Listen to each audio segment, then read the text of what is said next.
చర్చను తప్పుదో పట్టించాలని నిన్నగాక మొన్న మీ అందరి సమక్షంలో రైతు రుణమాఫీ రెండవ విడత దాదాపుగా 1,50,000 వరకు ఉన్న రైతులకు 6,198 విడుదల మా ఆర్థిక మంత్రి గారు ఉప ముఖ్యమంత్రి గారు చేస్తే ఆ చర్చ ఎక్కడ జరగొద్దు, రైతులకు చేరొద్దని ఒక దుర్మార్గమైన ఆలోచన రాజకీయ పాచికతోని సభను స్తంభింపజేసి ఆడబిడ్డలను అడ్డం పెట్టుకొని అక్కల్ని అడ్డం పెట్టుకొని రాజకీయం చేస్తారు అధ్యక్ష. ఇదా అధ్యక్ష?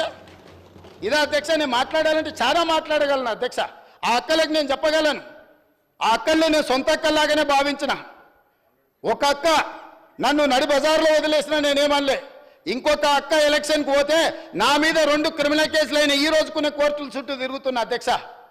మీరు మాత్రం అక్కడికి వెళ్ళి మహిళా కమిషన్ చైర్పర్సన్ తెచ్చుకున్నారు, ఎమ్మెల్యే టికెట్ తెచ్చుకున్నారు, ఎమ్మెల్యేలు అయినారు. నేనేమన్నా అధ్యక్ష? నా మీద కేసులు తీయాలని, అరే తమ్ముడు నా ఎలక్షన్కి వచ్చి ఆయన మీద ఎందుకు